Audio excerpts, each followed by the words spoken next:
Halo teman-teman, berjumpa lagi kali ini pada materi direct method.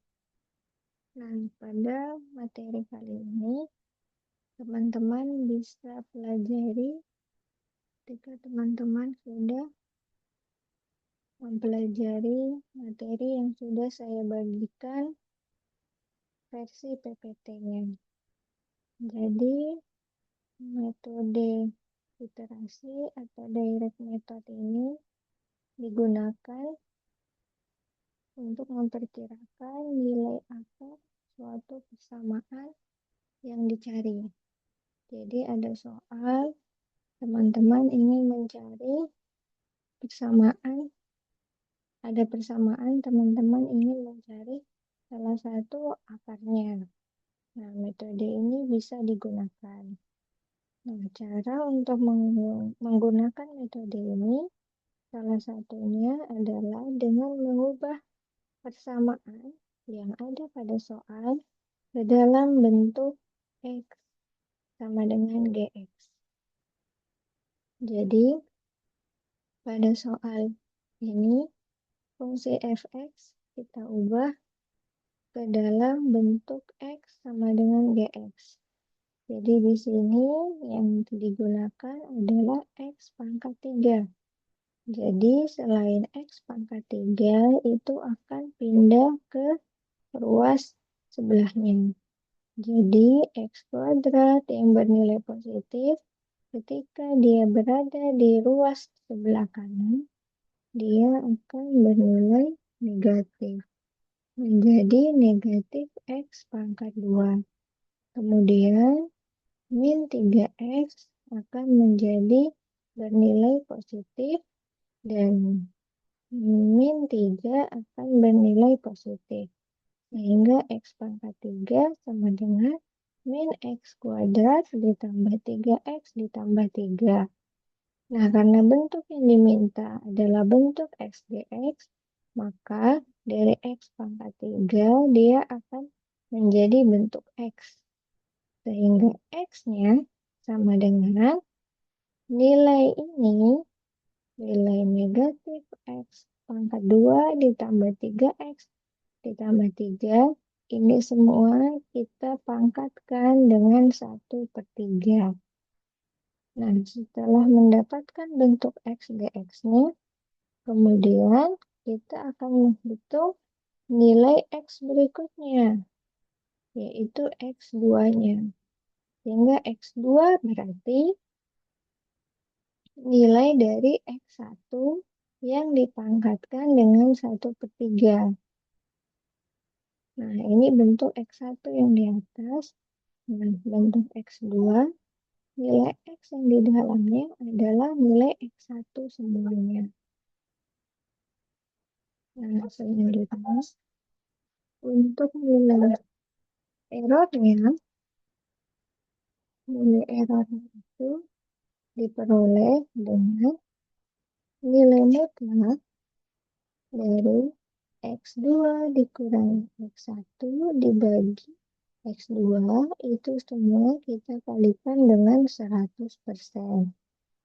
Nah, pada materi yang di PPT itu sudah saya jabarkan untuk pencarian manualnya.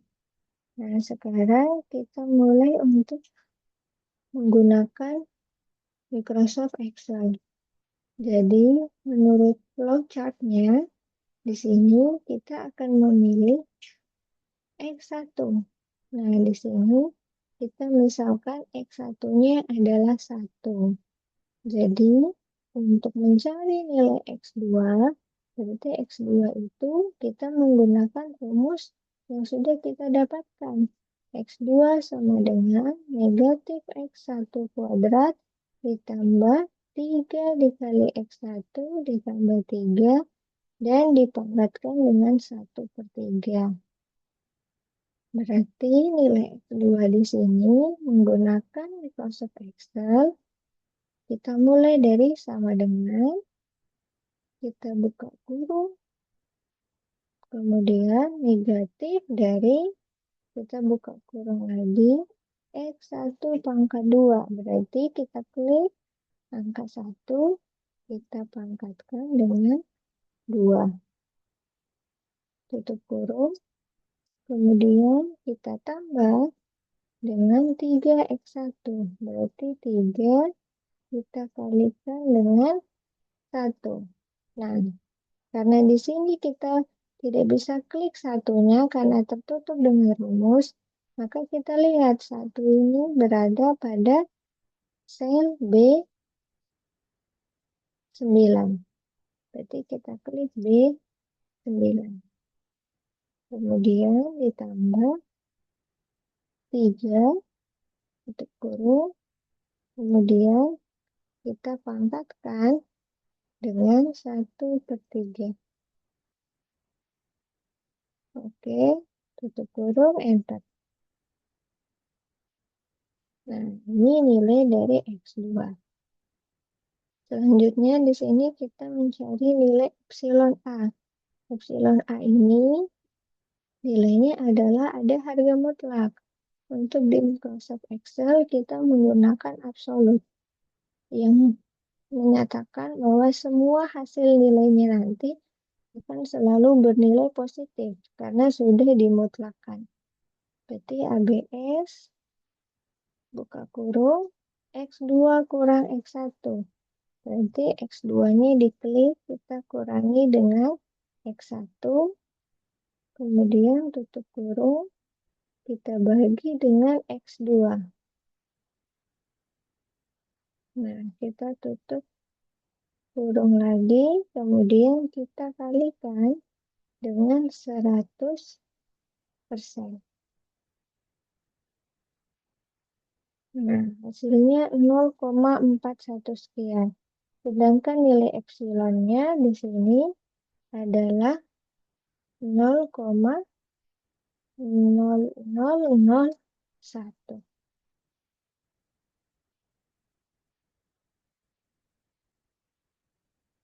Berarti tidak pakai sama dengan ya. Langsung 0,0001. Ini nilai epsilon. Sedangkan syaratnya di sini nilai epsilon A harus kurang dari atau sama dengan nilai dari epsilon. Nah, sedangkan pada iterasi pertama, nilai epsilon A masih lebih besar dari nilai epsilon. Berarti iterasi selanjutnya kita lakukan. Nah, untuk melakukan iterasi yang kedua, berarti kita lanjut dengan menjadikan nilai X2 pada iterasi sebelumnya menjadi nilai X1. Nah, kemudian nilai kita kasih sama dulu ya. Oke. Kemudian nilai X2-nya kita menggunakan rumus yang sama.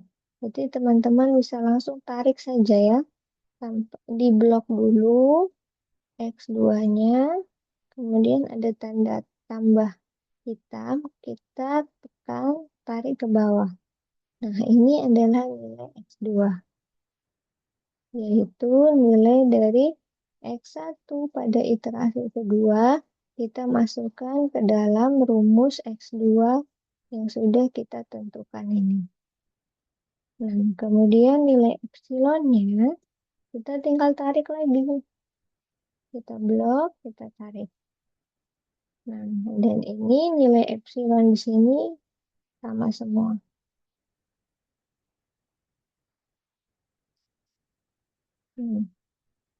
Nilai epsilonnya tetap sama ya.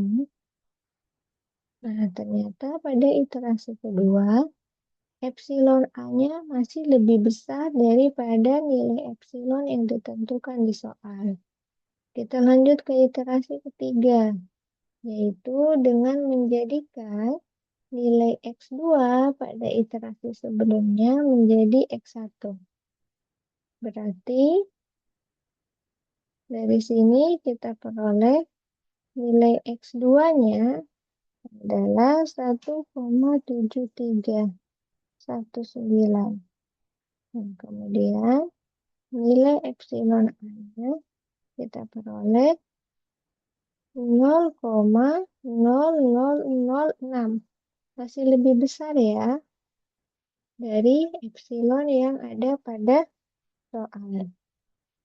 Sekarang berarti kita lanjut ke iterasi keempat dengan menjadikan X2 pada iterasi sebelumnya menjadi nilai X1 pada iterasi keempat. Nah, sekarang kita cari nilai X2-nya. Kita peroleh 1,7320537. Nah, bagaimana dengan nilai epsilon A-nya? Nah, nilai epsilon A kita dapat 3,400119E05. Atau kalau kita jabarkan ke dalam bentuk desimal, berarti 0,0000340019. Sekarang teman-teman lihat. 0,000034. Nah, ternyata pada iterasi keempat sudah terlihat bahwa nilai epsilon A-nya dia lebih kecil dari nilai epsilon. Nah, di sini sudah terlihat ya. Nah, teman-teman bisa lihat epsilon A-nya hasilnya adalah ini ketika dijabarkan 0,000034 sekian-sekian. Sedangkan nilai epsilonnya adalah 0,0001. Jadi pada iterasi keempat sebenarnya sudah kita peroleh. Jadi ketika nilai epsilon A kurang dari nilai epsilon, maka pada iterasi keempat tersebut kita peroleh nilai X2-nya. Jadi nilai X2-nya itu adalah akar dari soal di atas, yaitu akarnya adalah 1,7320537. Nah, di sini ada kekeliruan ya. Di sini saya mengatakan nilai epsilonnya yang saya ambil adalah dari iterasi kelima. Coba kita lihat, kalau dari iterasi kelima, berarti kita mendapatkan nilainya jauh lebih kecil. Padahal sebenarnya nilai epsilonnya sudah kita peroleh dari iterasi keempat, yaitu kita peroleh akar persamaannya adalah 1,7320537, di mana errornya adalah 0,000034 sekian-sekian.